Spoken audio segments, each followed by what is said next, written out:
Okay, we left off talking about what I called Marxist pie and his view of the world and how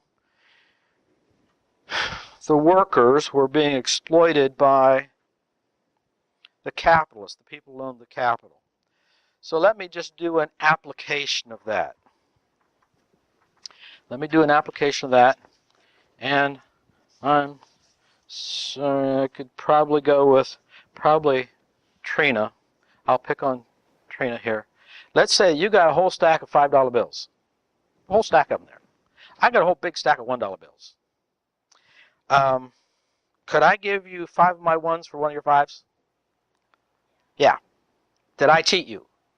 No. So would you be willing to do it again? Yes. You're sure I didn't cheat you? Oh, okay. Well, let's do it again. And again. And again. Isn't doing business fun? And again, and again. And now you're all out of 5s. I got the 5s, you got the 1s. I don't want all 5s. How about let's go the other direction? I'll give you 5, you give me 5, one of my 5 1s back. And again, and again, and again, and again. And now we do it over and over and over again, and they're all sitting there twiddling their thumbs. Wait's going to do something that I can write down and put in my notes. How long would you be willing to do that with me? Forever. Hey, we got one here. Forever. That's a long time. Well, let's change it. Let's say you're standing waiting for a bus, and somebody goes, hey, you got 5 1s for a 5? You just happen to do it. Yeah, here. You do it again? Yeah. You do it again? Yeah. How long would you do that? Would you wait a half hour? How long would you do that for somebody? I know you would do it forever for me because I'm your friend and we're in class, but how long would you do that for somebody on the street? Because what kind of transaction is it?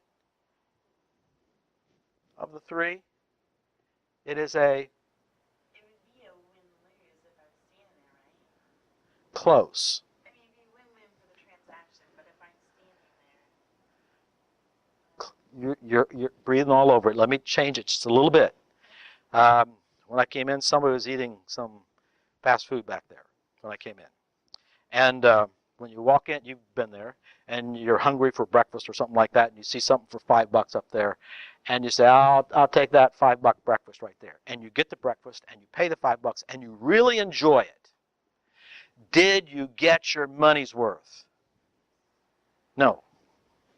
Yes. Yes. Yes. Yes. Yes. Why do you say no? Somebody said no. Yeah, what does it cost them? What do the scrambled eggs cost? And what does the juice cost? I mean, are they making a bit of money on that? So are you getting your money's worth? If you say, yeah, what if you're satisfied with it? You don't care how much money they make. You're happy with it. How's that? Now are you getting your money's worth? No, he still says no. Still not getting your money's worth.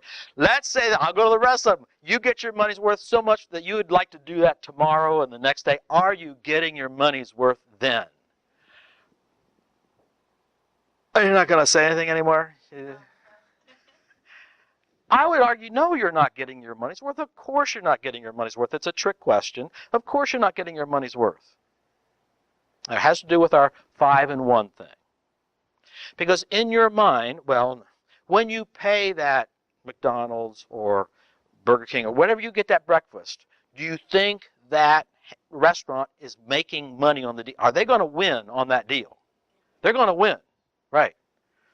But when you pay them that money, $5 for that meal, and you liked it, you're going to do it again. Did you get your money's worth? No. No, that's why you'll do it again. Here's the riddle. When you look at that $5 meal, and you look at your $5, in your mind you're saying, right now, which of these 2 things is worth more to me? The $5 bill in my hand or that yummy looking breakfast there?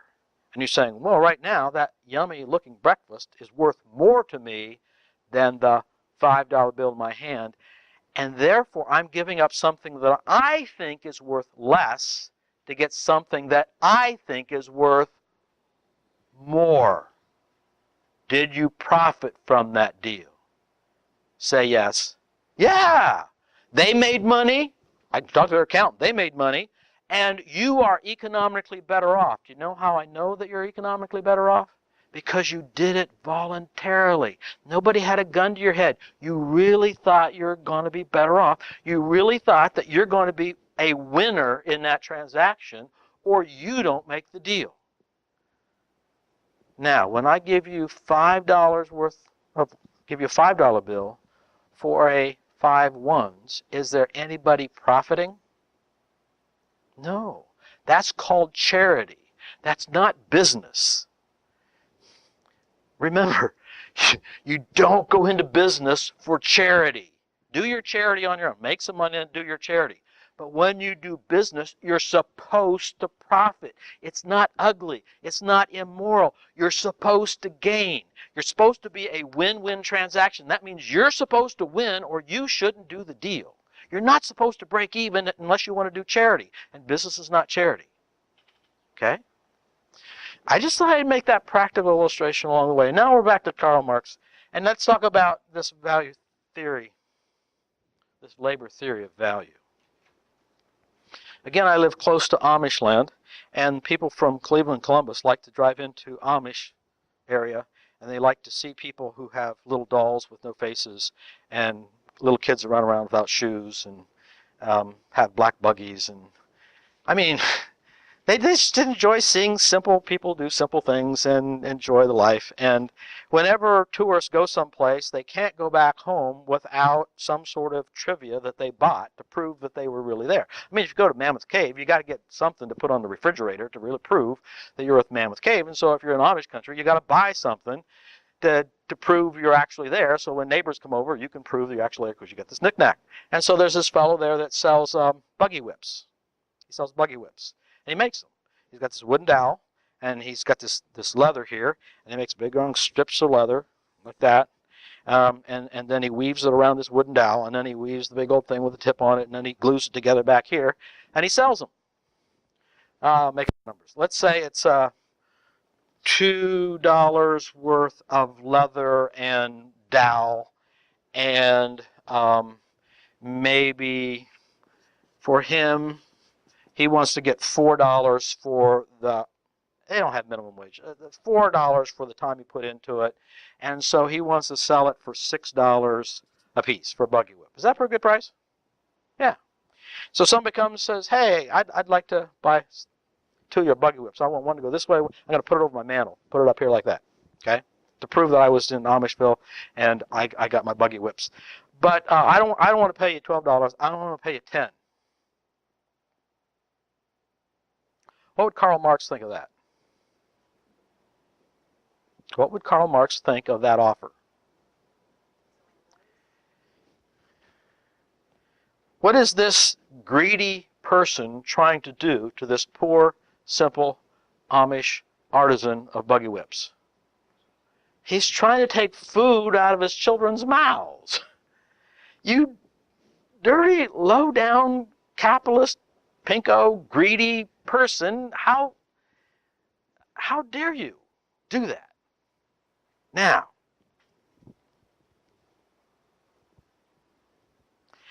is this really worth $6?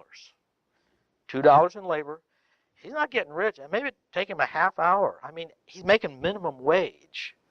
Is that the value? Well, according to labor theory of value, it took this much labor to produce it, and so if you offer him less, you're cheating the guy out of his labor. Hold that thought. Because, as we'll see later when we talk about the different schools of economics, that's not true. It's just not true.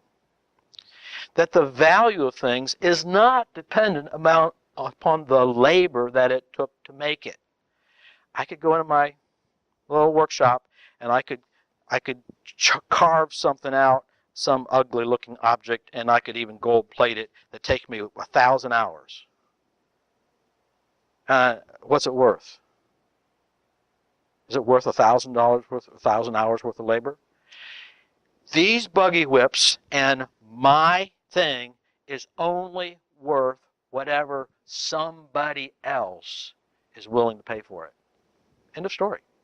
It doesn't matter how much labor our friend put into it. It doesn't matter how much labor I put into it.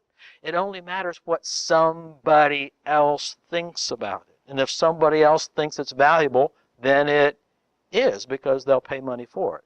If they don't think it's valuable, then it's not. Now, that's not the labor theory of value. That's the subjective view of value. But now we're going to leave Karl Marx. Karl Marx said that the reason the world is in such a bad place is because they believe in this thing called capitalism. They believe in this thing called capitalism. And under capitalism, one of the cardinal features of capitalism is private property. And it's because it's the private property of the capitalist that allows him to expropriate the value, the labor value that the workers put into it. And so the rich get richer and the poor stay poor. And Karl Marx said, now wait a minute. The way the world is not fair. And so what we're going to do is we're going to get rid of private property and we're going to make the economy fair.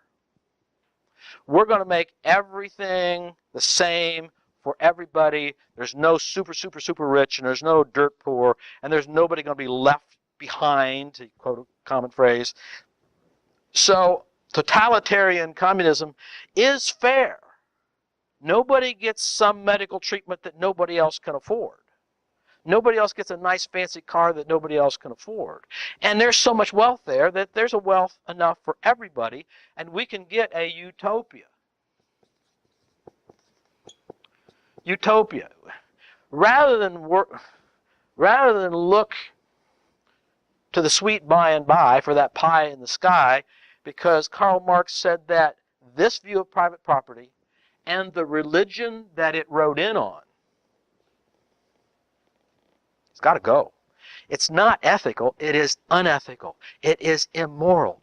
The fact is, he called it an opiate, a drug, a heroin. We could have heaven on earth, we could have utopia if it wasn't for this stupid, evil, wicked idea called private property. If we could get rid of private property, there'd be enough for everybody. And so that's what he proposed. Now, there is a good economic reason for why all communist countries are officially atheists. Because in order to get rid of this, you got to get rid of the religion that supports it. In Western civilization, that's Christianity. So it's got to go. So it's not an accident that they are officially atheistic, because that's the way you have to be fair. So this system of economics, as well as its cultural, religious, philosophical underpinning, it all has to go, and leading to what Karl Marx said, the worldwide communist revolution. So make things fair. But as a practical concept, rather than getting a utopia, the strongest argument for communism is it's fair. The strongest argument against communism, it delivers a low standard of living. It delivers a low standard of living. This is the time of year in this neck of the woods where farmers go out and make hay.